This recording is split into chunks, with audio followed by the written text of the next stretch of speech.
자, 여러분 안녕하십니까? 스카이피플이 제공하는 지식 터는 방송 알고나 삽시다. 오늘은 무슨 일이 있었을까요? 8월 12일차 방송하겠습니다. 8월 12일날 우리 인류에게는 어떤 기억될 만한 역사가 있었을까요? 오늘은 1642년으로 갑니다. 1642년 지금의 영국으로 한번 가보겠습니다. 지금의 영국에서 1642년에 이런 일이 벌어집니다. 우리 시험에 많이 나왔다고 합니다. 청교도 혁명. 영국은 워낙 혁명도 많았고 민중봉기도 많았어서 여러가지가 있습니다만 늘 시험에 나오는 거죠. 자, 1642년 영국이라고 하니까 바로 감이 안 올 수도 있어요. 그래서 그러면 그때 우리나라는 뭐였지를 한번 볼까요? 우리나라는 그때가 인조 때였어요. 조선의 인조임금, 병자호란 때 두드려 맞았던 인조. 우리가 광해군에 관해서도 얼마 전에 이야기를 했죠. 그 광해군을 몰아내고 구테타를 일으켜서 왕이 됐던 인조가 별로 그렇게 장한 임금이 아닌데 올해도 했네. 인조 20년이면 조선 땅을 지배한 지 20년, 다스린 지 20년째 되는 해다. 이렇게 기억을 하시면 되겠네요. 인조 20년 1642년 8월 12일 날 영국에서는 청교도 혁명이 일어납니다. 자, 그럼 청교도가 뭔지 우린 좀 알아야겠죠. 청교도가 뭐냐? 까똑이 왔습니다. 까똑을 일단 소리가 안 나게 해놓고 청교도가 뭔지에 관해서 한번 얘기를 드려볼게요. 자, 청교도라는 거는 일단 어쨌든 이제 예수님 믿는 종교야. 예수님 믿는 종교가 우리 지금 개념으로 생각하면 구교와 신교가 있죠. 그러니까 성당 다니는 카톨릭이 있고 개신교라고 해서 교회 다니는 게 있지 않습니까? 이 카톨릭이 오랫동안 유럽을 지배하다가 워낙 부패가 심해져서 개신교도들이 그 종교혁명을 일으키죠. 그래서 이대로는 안 된다 해서 나온 것이 개신교 아닙니까? 그 루터, 마르틴 루터 뭐 이런 목사들이 종교개혁운동을 해가지고 성공을 해서 이제 하나의 종파로 자리 잡게 되는 개신교다 이거예요. 그러니까 성당 다니는 게 아니라 청교도는 교회 다닌다. 그 교회 다니는 사람들 중에서도 특별히 순수주의자들을 일컫는 말입니다. 그래서 퓨리턴이라고 하는데요. 영어로 쓰면 이렇게 표기를 하는데 순수주의자들이에요. 순수주의라는 거는 뭐 딴 게 아니고 성경에 나와 있는 대로만 하자는 거야. 성경에 없는 거는 하지 마. 성경에 있는 대로 하느님 말씀 적혀 있는 대로만 하자. 중간중간에다가 자꾸 그 성직자들이 높은 성직자들이 자기 말 집어넣어가지고 그렇게 하지 말고 순수하게 아주 좋은 의미입니다. 지금도 아마 많은 교회 다니시는 분들 그 중에서도 너무 상업적 교회가 있지 않습니까?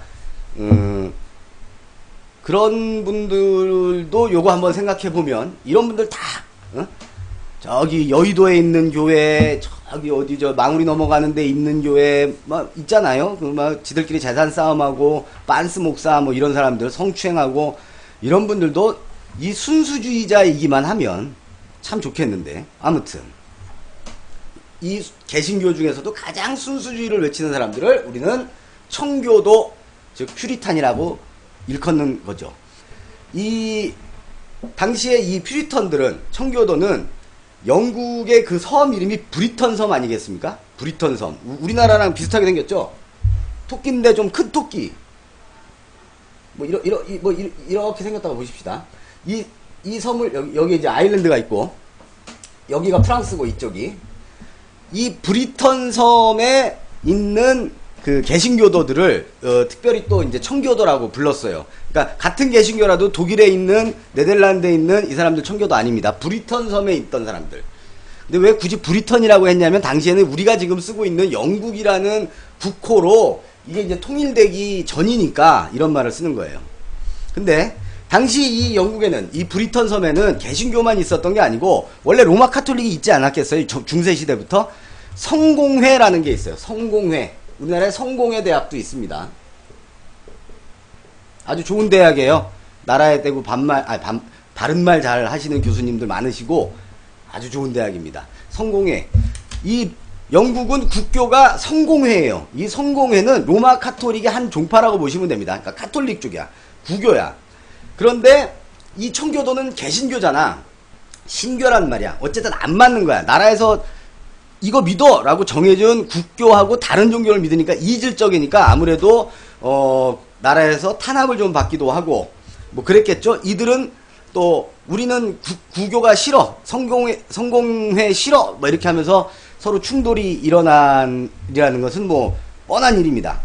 그래서 그런 잦은 충돌의 역사가 이어지던 1642년 이후에 세 차례에 걸쳐서 쉽게 얘기해서 왕당파와 의회파가 전쟁을 합니다. 영국에서 내전이 일어나는 거예요. 자, 그럼 여기서 왕당파와 의회파 라는 말이 갑자기 튀어나와서 이해를 돕기 위해서 제가 잠깐 말씀을 드리겠습니다. 말라야 됩니다. 물이. 자, 왕당파 대 지랄한다. 자, 여기 있는 지우개로 지우면 안 지워지고 물로 지우면 안 써지는 스카이피플입니다. 자, 왕당파와 일단 의회파. 이거 칠판으로 바꿔야겠어. 오리지널 칠판. 백묵으로 쓰는 거. 그게 좋아요, 사실. 글씨도 잘 써지고. 이 왕당파는 왕당이잖아. 왕 중심이잖아. 그러니까 나라잖아. 나라라고 보면 돼. 그러면 뭐를 믿겠어? 성공회를 믿고 있는 거죠. 의회파는 이 귀족들도 들어가지만 대부분 이제 일반 백성들이라고 생각하시면 됩니다. 그러니까 개신교를 믿고 있는 거예요. 종교적인 갈등이 생기는 거야. 근데 이 세 차례에 걸친 내전에서 의회파가 승리를 합니다. 왕 쪽이 이긴 게 아니라 백성 쪽이 이겨버려요. 이거를 잉글리시 시빌워라고 하는데 미국의 내전 남북전쟁 그냥 영문 표기법 보면 시빌워 이렇게 돼 있잖아요. 미국 놈들이 제일 먼저 만들어서 그런가 봐. 그래서 이제 영국의 내전은 잉글리시 시빌워 이렇게 영문 표기가 됩니다. 자, 어쨌든 내전의 결과는 의회파가 승리를 합니다. 자, 그러면 이렇게 왕당파와 의회파가 다투게 되는 그 시대적 배경을 한번 살펴보겠습니다. 의회는 어쨌든 백성이 군주를 상대로 저항을 하는 그런 그 대명사 이렇게 일단 이해를 하시면 되고요. 자, 이전에 이제 시대적 배경을 보면 영국에는 엘리자베스라는 여왕이 지금도 엘리자베스인데 몇 세예요? 몇 세인지 모르겠어요. 3세인가? 엘리자베스 1세라는 여왕이 있었는데 이 여왕이 평생 독신으로 삽니다. 결혼을 안 해요. 그러니까 세자가 없어. 우리식으로 따지면. 그죠? 세자가 없고 독신으로 무자식으로 상팔자로 살다가 사망을 합니다. 그러니까 이제 왕위를 물려줘야 되는데 왕위를 물려받을 자식이 없는 거야. 그래가지고 귀족들이 모여서 후계자를 이제 지명을 해야 되는데 왕족이 없는 거야. 또 그 이해를 위해서 영국 브리턴 섬을 한번 다시 그려야 될 것 같습니다. 자, 이게 우리가 세계사 시간에도 그렇고 워낙 단편적으로 배우기 때문에 쉽지가 않은데, 자, 더 안 나오는, 자, 브리턴 섬이 이렇게 있다고 하면, 당시에 우리가 지금 얘기하는 영국은 여기를 다 지배하고 있었던 게 아니라, 요 남부를 포함한 중남부 정도? 이 중남부가 오리지널 지네 땅이고요. 이 위가 스코틀랜드고요. 이 밑에가 웨일즈예요. 웨일즈는 약간 동남쪽으로 이렇게 치우쳐져 있습니다만은. 자, 여기에 이제 왕이 없어진 거야. 여왕이 죽은데 자식이 없어서. 그래서 귀족들이 왕이 계승자를 지명을 하는데 우리 이 상식으로는 별로 이해가 안 되는 지명을 합니다. 후계자를 누구를 지명하냐면 이 스코틀랜드의 왕을 후계자로 지명을 합니다. 스코틀랜드의 제임스 6세라는 놈을 잉글랜드의 제임스 1세로 지명을 하는 거예요. 왜 이런 일이 벌어지냐 하면 이게 국호를 따로 쓰고 있지만 스코틀랜드가 속국이었어. 잉글랜드의 속국이었고 당시에 잉글랜드의 왕족들을 여기에 왕으로 파견을 하거나 결혼을 시켜버리는 겁니다. 쉽게 얘기해서 이렇게 이해를 하시면 되겠네. 고려 때 원나라가 고려를 속국으로 만들고 왕비를 보내잖아요. 근데 여기는 아들들을 보내서 직접 왕을 시키기도 했다고 이렇게 이해를 하면 되는 겁니다. 그러니까 어쨌든 영국의 피가 요만큼은 섞여 있는 거야. 잉글랜드의 피가. 그래서 스코틀랜드의 왕을 우리 왕까지 겸해라 라고 귀족들이 가서 귀족이 임명장을 주는 건 아니지만 어쨌든 그렇게 해서 그 국왕을 지명을 하는 거죠. 그래서 어쨌든 스코틀랜드 당시 국왕이 잉글랜드의 국왕을 겸하게 됩니다. 그런데 이 제임스 1세 이놈은 이 스코틀랜드 왕은 철저한 왕권 신수설의 신봉자입니다. 왕권 신수설 우리 중학교 때 시험에 자주 나오던 겁니다. 이게 뭐냐면 왕의 권한은 신으로부터 부여받은 거다. 바꿔 말하면 내 맘대로다 아니겠습니까? 법도 내 맘대로, 법의 집행도 내 맘대로, 모든 게 내 맘대로다 라고 생각을 하고 있는 사람이야. 근데 이미 잉글랜드에는 아까 뭐라 했어요? 의회가 있다 그랬죠? 의회는 백성 중심이야. 왕 중심이 아니야. 귀족과 백성들이 만든 게 의회예요. 의회에서는 당연히 이 제임스 1세의 이런 가치관에 대해서 반발을 할 수밖에 없어요. 그래서 그런 와중에 제임스 1세는 이제 같이 다스리니까 잉글랜드의 의회를 해산시켜버립니다. 왕권 신수설 신봉자니까 나는 백성들하고 귀족들하고 상의해서 나라 다스리는 사람이 아니야. 그냥 나 꼴리는 대로 하는 사람이야. 꺼져. 그리고 의회를 해산시키고 주요한 의원들을 막 체포를 하고 구금을 시켜버립니다. 그러면서 의회주의자들은 계속 그 불만이 쌓이게 되죠. 이 제임스 1세가 죽고 나서 별로 오래 살지는 못했나봐요.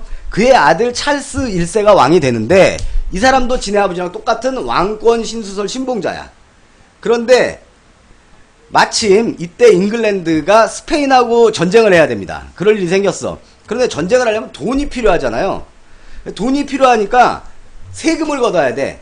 근데 이미 의회라는 거를 맛보고 조직화되어 있는 잉글랜드에서 아무리 왕권 신수설자라고 하더라도 내 맘대로 세금을 부여하기에는 분위기가 시대가 그런 시대가 아닌 거야. 의회가 있어 봤으니까. 그래서 할 수 없이 의회를 소집을 합니다. 의회를 소집을 해서 전쟁 때문에 이러이러한 세금이 필요하니까 세금을 부과하는 법을 만들어 주십시오 라고 의회에 요청을 하죠. 그래서 이제 의회가 세금을 걷어들이는 법을 만들어주는 대신 의회도 호락호락하게 넘어가지 않죠. 얘네 아버지한테 크게 한번 당했으니까 조건부로 합의를 해줍니다. 그러면서 조건을 내세우는데 그 조건이 바로 권리청원. 이거 자꾸 옛날에 역사 공부하기 싫었던 분들 지겨워질 것 같은데 세계사 시험에 또 나오는 거야. 권리청원이라는 거예요. 제목이. 이 권리청원이 뭐냐면 의회가 국왕은 우리 의회 동의 없이 세금을 징수할 수 없다. 그 다음에 또 중요한 내용이 평화시에는 계엄을 선포할 수 없다. 또 하나가 개인 집에 병사들을 숙박시킬 수 없다. 이런 내용의 조건부 서류를 내미는데 그게 권리청원이다 이거예요. 그러니까 여기 보면 개인 집에 병사를 숙박시킬 수 없다라는 게 있는 걸 보면 당시에는 나라 맘대로, 그러니까 임금 왕 맘대로 군대를 궁궐이나 어떤 주둔지에서 먹여 살리는 게 아니라 개인 집에다가 그냥 그 홈스테이를 시켰나봐. 여기서 먹고 여기서 자고 그러다가 야 모여 그러면 칼 들고 모여 이런 시스템이었던가 봐요. 그러니까 백성들은 그 민폐가 장난이 아니었겠죠. 군인들이 가서 조용히 밥만 먹고 조용히 아유 고맙습니다 백성님 이러고 잠만 자면 되는데 이 무장된 군인이라는 공권력을 갖고 있다는 그 우월적 지위를 남용하는 일이 어마어마하게 많았을 거예요. 하다못해 우리 이런 거 있잖아요. 우리도 멀쩡하던 머시매들도 예비군복 입혀놓으면 생양아치 되잖아. 막 아무데나 오줌 싸고 침찍 뱉고 훈련 끝나고 나와서 동영상 사고 욕하고 막 그러지 않습니까? 하물며 현역 군인들이야. 민가에서 자라오래. 그 집에 이쁜 딸이라도 있어봐. 야 상상만 해도 끔찍하죠. 이렇게 하지 못하게 권리청원이라는 걸 왕에게 잉글랜드 왕에게 조건부로 내세우면서 그 대신 스페인하고 전쟁할 세금은 걷어줄게 이렇게 한 겁니다. 그게 권리청원이에요. 이게 왜 세계사적으로 중요하냐면 왕을 제외한 지배자들이 피지배자들이 지배를 당하고 있는 백성들이 자기네들의 의견을 적어서 임금에게 정식으로 요구를 한 거가 바로 역사적인 의의가 있는 거예요. 그래서 시험에 나오는 거야. 권리 청원. 우리의 권리를 청했다 이거야. 임금에게. 알겠죠? 자, 이렇게 해놓고 자 세금을 걷었어. 그래서 세금 계산해서 스페인하고 전쟁도 하게 됐어. 그런데 임금이 의회에 뒷박을 칩니다. 의회를 바로 해산을 시켜버려. 씨발 이제 돈 걷었으니까 됐다. 해산을 시켜버리고 뭐라고 하냐면 이제 대부분의 이제 국민들은 이미 그때 이 개신교를 믿고 있었으니까 야 스코틀랜드도 지금 같이 다스리잖아요. 자 우리 아버지 고향 결국 내 고향 스코틀랜드는 이때 장로교를 아마 좀 많이 믿고 있었던 모양이에요. 장로교 믿지 말고 여기도 잉글랜드에 있는 모든 사람들도 개신교 믿지 말고 성공회로 국교를 해. 안 그래? 그럼 다 죽여버릴 거야 라고 얘기를 하는 겁니다. 자, 이건 결국, 종교적 자유를 박탈하는, 이제 박해가 본격적으로 시작이 되니까 아무래도 이 청교도들이, 퓨리탄들이 불만을 많이 갖게 되죠. 그래서 이 불만이 쌓이고 쌓여서 청교도들이 아까 말씀드린 대로 내전을 시작을 한다고 하잖아요. 왕당파. 이 왕을 중심으로 한 왕당파에게 구교를 믿는 왕당파에게, 그러니까 성당 다니는 왕당파에게 교회 다니는 의회파들이 싸워! 이렇게 할 거면 그래가지고 한판 붙는 거다 이렇게 생각하시면 되는 거예요. 그래서 전쟁을 하는데 이 전쟁에서 의회파가 이겨버려요. 민심은 곧 천심이라고 하지 않습니까? 그래서 이기는 겁니다. 왕은 민심을 읽지 못했으니까. 그래서 스페인하고의 전쟁에도 또 져버려요. 아까 돈 걷어서 했던 그 전쟁에도 져버리고. 그러니까 돈이 또 필요해. 왜냐하면 옛날엔 또 전쟁을 하면 배상금을 패전국에게 물어줘야 돼요. 그래서 스페인에게 배상금을 주려니까 또 돈을 걷어야 돼. 그럼 어떻게 해야 돼? 또 의회를 소집해야 돼. 이거 했잖아. 약속했잖아요. 그래서 의회를 다시 소집을 합니다. 그랬더니 요번에 이제 의회는 이제는 안 당해. 너 의회 소집해서 세금 해주면 이렇게 해준다고 했지. 그래 놓고 세금 걷어주자마자 의회를 해산시켜버리고 우리 잡아갔잖아. 안 돼. 이제 소집을 해놓으니까 요번에도 세금 좀 해줘 얘들아 해놓으니까 안 돼. 그리고 바로 싸움을 걸어버리는 겁니다. 의회파가. 그래서 또 무슨 일이 있었냐면 이 의회에서는 왕당파에게 이제 왕당파 전쟁을 본격적으로 시작을 하면서 또 같은 의회에 있는 몇몇 귀족들을 또 처벌을 하기도 해요. 왜냐하면 잘못된 전쟁을 니네가 임금에게 잘못된 전쟁을 참전을 하게 했다라는 이유로 이제 그들을 처벌을 또 하게 됩니다. 그러니까 이 귀족들이 이제 다시 왕당파가 돼버리는 거야. 그러니까 왕이 지배하는 나라를 주장하는 임금과 몇몇 귀족, 그 다음에 백성이 중심이 돼서 국가가 운영돼야 된다고 생각하는 신진 귀족과 백성들, 이렇게가 나뉘어져서 내전을 벌이게 되는 겁니다. 그런데 여기서 얘기를 하다 보니까 이때가 1640년대라고 했잖아요. 근데 자꾸 의회 얘기가 나와. 우리 인조 임금 때라고 그랬어. 근데 벌써 영국에 의회가 있단 말이야? 이렇게 또 궁금해 하실 수도 있을 것 같은데, 영국에는 이보다 약 400년 전인 1215년에 대헌장이라는 게 있거든요. 마그나 카르타. 이것도 세계사 시험에 나오는 겁니다. 이 대헌장이 이 민중들의 세력이 왕을 굴복시키고 써놓은 일종의 항복문서예요. 여기에 의회를 두게 돼 있어. 그러니까 이미 의회가 대헌장 이후에 있었던 거야. 몇백 년 전부터 이미 의회가 있었던 거야. 물론 의회가 지금처럼 투표를 통해서 백성을 100% 대변하는 건 아니에요. 귀족 중심의 의회이긴 했지만 의회는 이미 1215년 이후에 영국은 존재했다. 그러니까 영국이 왜 민주주의의 발상지라고 하는지 이것만 봐도 알 수가 있는 거예요. 자, 이런 시대적 배경. 자, 그래서 왕당파와 의회파가 갈려서 다툼을 갖고 있었던 시대적 배경을 등에 업고 이제 의회파하고 전쟁을 해야 되니까 찰스 1세가 군대를 꾸며야 될 거 아니에요. 근데 백성들이 다 의회파 편일 거 아니야. 그러니까 귀족들의 사병하고 용병을 드립니다. 프랑스에서. 응? 프랑스에서 용병을 드리는데 결국은 세 차례에 걸친 전쟁을 해서 아까 말씀드린 대로 져버립니다. 의회파가 이겨버려요. 그리고 요 찰스 1세라는 왕은 포로가 돼서 섬으로 유배가 된 다음에 죽어버립니다. 그리고 죽지만 아들 찰스 2세가 즉위를 하는데, 즉위를 하서도 계속 전투를 해요. 그렇지만 결론적으로 어쨌든 1651년 경에 이 전쟁은 끝납니다. 그래서 쉽게 말해서 의회파가 왕당파를 상대로 벌인 이 내전, 그리고 이 내전의 승리로 갖고 온, 그러니까 왕정이 이제 끝나. 그리고 공화정이 시작돼요. 왕이 다스리는 나라가 아니라 의회가 다스리는 나라가 된다 이 말이야. 지금처럼. 이게 바로 청교도 혁명이다 이 말입니다.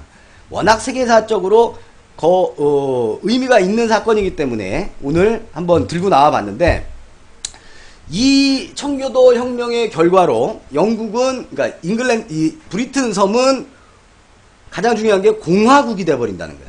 그러니까 임금은 있어, 왕은 있는데 실질적인 통치를 하지 않고 지금처럼 상징성만 부여를 해주는 거야. 그리고 의회가 다스리는 그런 나라가 된다.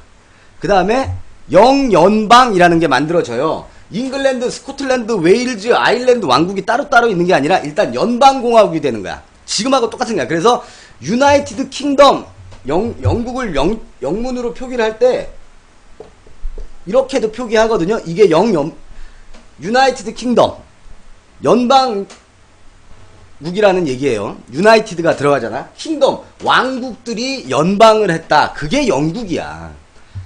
엄밀히 말해서 저 어느 나라에서 오셨어요? 영국 사람인데요. 그러면 구체적으로 물어봐야 돼. 잉글랜드요, 스코틀랜드요, 웨일즈요, 아일랜드요. 엄밀히 말해서 북아일랜드죠. 그렇게 물어봐야 되는 겁니다. 그게 맞는 거예요. 우리는 아직 그들의 역사를 100% 이해하지 못하니까 그렇기는 합니다만은.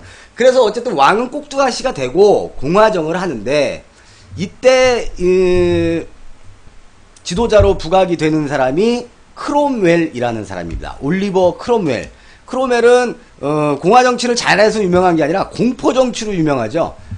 어쨌든 그 전제군주에게 권력을 빼앗아서 백성에게 권력을 나눠주고 나니 그들의 대장이 독재자가 돼버리는 거야. 그래서 크롬웰은 공포정치라는데 그 정적들을 무자비하게 살해를 합니다. 단두대로 보내고 무자비하게 살해를 해요. 그래서 당시에 이제 영국은 왕을 꼭두각시로 만들어 놓고 의회 세력들끼리 온건파와 강경파가 나뉘어서 크롬웰파와 반 크롬웰파가 나뉘어서 또 내분을 일으키게 되는 겁니다. 파벌 싸움을 하는 거예요. 그러다가 크롬웰이 죽고 나서 이 왕당파의 잔당들이었던 귀족들이 그봐 공화정 하니까 또 저런 이상한 놈, 족보도 모르는 놈이 나와가지고 니들 또 무섭게 하잖아. 그래도 임금이 있는 게 낫지? 이렇게 또 쏙닥여가지고 왕정으로 다시 복고를 합니다. 그래서 우리가 이제 나중에 나폴레옹도 할 시간이 있는데, 유럽의 역사를 보면 민주혁명을 통해서 공화정을 획득했다가 그 초반에는 자기네들끼리의 그 싸움에 휘말려요. 세력 싸움에 휘말려서 그 틈을 비집고 왕정을 주장하는 그 귀족들이 파고들어 다시 한번 왕정을 복고시키는, 그렇게 역사가 한번 반복이 되는 그런 상황들이 전개가 됩니다. 이때 많은 사람들이 죽죠. 그래서 민주주의는 피를 흘려보지 않은 자는 누릴 자격이 없다, 이런 말도 있는 겁니다. 이 유럽에서 태동이 됐고 이런 전쟁을 거치면서 많은 사람들이 죽었기 때문에 그런 말이 있는 거죠.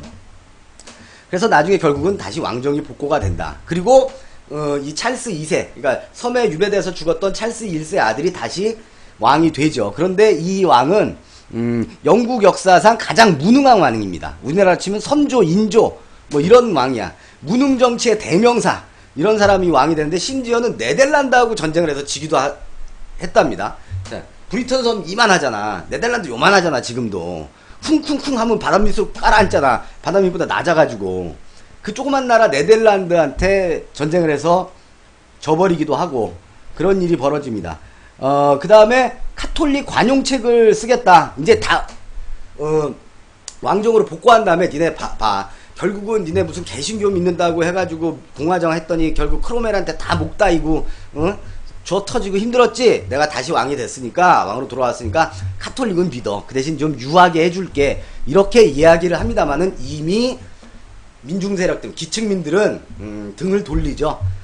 그래서 또 싸웁니다. 그건 이제 나중에 이 나라하고는 8월 2일하고는 좀 무관해서 말씀을 못 드리면 나중에 또 싸워가지고 그때는 권리장전이라는 거를 또 이렇게 임금에게 사인을 하게 합니다. 근데 우리 어렸을 때 그런 기억들 나실 거예요. 시험에 대헌장, 권리청원, 권리장전을 시대순으로 올바르게 나열한 것은, 뭐 틀린 것은, 이런 게 시험에 많이 나왔던 기억이 나고, 이런 사건마다 결과가 이렇게 다 다르게 있지 않습니까? 시대적 배경을 가르쳐주고 결과를 맞춰라, 그 퍼즐 맞히듯이, 이런 거 이제 최근에 시험 나오는 역사 시험 나오는 그런 추세라고 보시면 됩니다.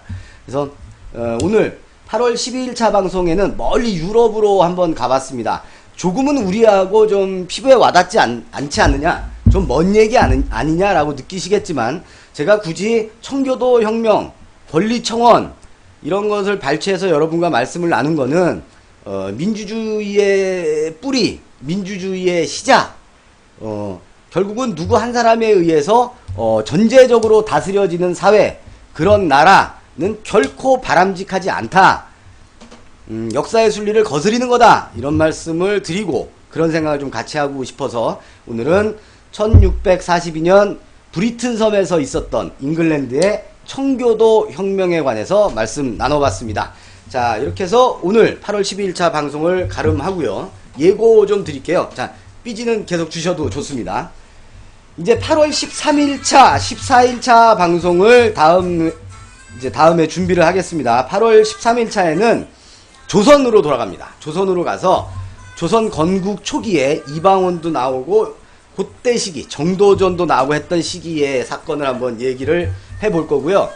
8월 14일차에는 당장은 피부에 와닿지 않지만 상당히 상식적으로 필요한 것, 그 다음에 우리나라에 최근에 가장 많이 들어와 있는 이주 외국인들, 파키스탄과 방글라데시, 인도, 이분들의 역사를 한번 이해해 볼 수 있는 날이 있어요. 그래서 요 두 가지, 이틀 13일, 14일 방송차에는 요 두 가지 사건을 가지고 여러분과 공감대를 형성해 보도록 하겠습니다. 스카이피플이 제공한 지식 터는 방송 알고나 삽시다. 8월 12일차 방송 여기서 마치겠습니다. 고맙습니다.